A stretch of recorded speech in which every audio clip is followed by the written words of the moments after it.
ఓం నమో వెంకటేశాయ. తిరుమల శ్రీవారాలయంలో సాంప్రదాయబద్ధంగా ఆనివర ఆస్థానాన్ని అత్యంత వైభవంగా నిర్వహించడం జరిగింది.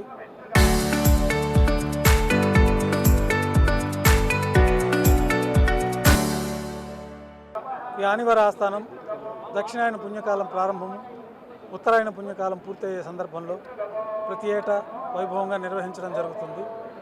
ఈ ఆనివర ఆస్థానం సందర్భంగా ఈరోజు శుక్రవారం అభిషేకము 2వ గంట అనంతరం స్వామివారికి విశేషంగా వజ్ర కిరీటము, వజ్రాల శంకు చక్రాలు, వజ్రాల కర్ణపత్రాలు, వజ్రాల కటిహస్తము, వజ్రాల వైకుంఠహస్తము, వజ్రాల నాగాభరణాలతోటి పూర్తి వజ్రాల అలంకరణతో స్వామివారికి అలంకరణ జరిగింది.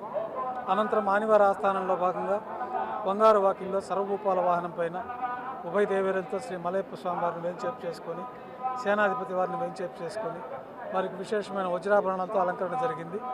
అనంతరం ఈ ఆనివార ఆస్థానం సందర్భంగా విశేష నైవేద్యాలలో భాగంగా వడ, అప్పము, మురుకు, దోశ మొదలైన ప్రత్యేకమైన ప్రసాదాలన్నీ కూడా మేళతాళాలతో ఊరేగింపుగా ధ్వజస్తంభం ప్రదక్షిణంగా శ్రీవారి ఆలయంలోకి తీసుకొచ్చి స్వామివారికి నైవేద్యంగా, ఉత్సవమూర్తులకు నైవేద్యంగా సమర్పించడం జరిగింది.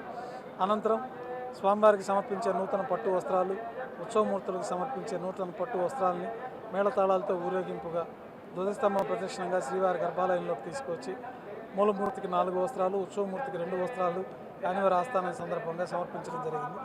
అనంతరం పంచముఖాల కొలువు నిర్వహించడం, అక్షరారోపణ వంటి వైదిక కార్యక్రమాలు నిర్వహించడం జరిగింది. కొత్త లెక్క ప్రారంభం సందర్భంగా గతం ఈ సాంప్రదాయాన్ని పాటించేవారని తెలుస్తుంది.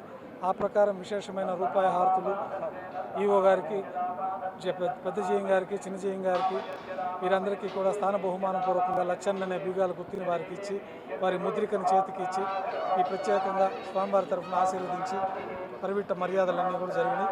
అనంతరం రూపాయి హారతులు, ట్రస్ట్ ఫండ్ హారతులు, విశేషమైన హారతులతోటి ఆనివార ఆస్థానం పరిసమాప్తమైంది. ఈరోజు సాయంత్రం వరకు ఉభయ దేవేలతో శ్రీ మలయప్ప స్వామివారు బంగారు వాకిల్లో సర్వభూపాల వాహనం పైన వేయించేసి దర్శనానికి వెళ్ళే భక్తులందరికీ కూడా ఉత్సవాలను కూడా మనం దర్శించుకున్న తర్వాత మూలవారిని దర్శించుకోవచ్చు.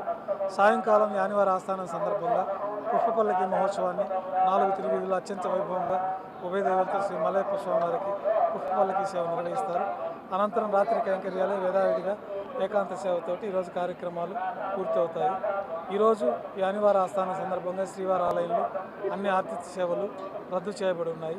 ప్రజలందరికీ దక్షిణాయన పుణ్యకాలం ప్రారంభం సందర్భంగా దేవదేవుని ఆశీస్సులు ఎల్లవేళలా ఉండాలని, తలచిన కార్యక్రమాలన్నీ సమృద్ధిగా పూర్తి కావాలని, రాజా రాష్ట్ర గ్రామ యజమాన్య సకల ప్రజలందరూ ఆయురారోగ్యాలతో వర్ధిల్లాలని కోరుకుంటూ ఓం నమో వెంకటేశ్వర.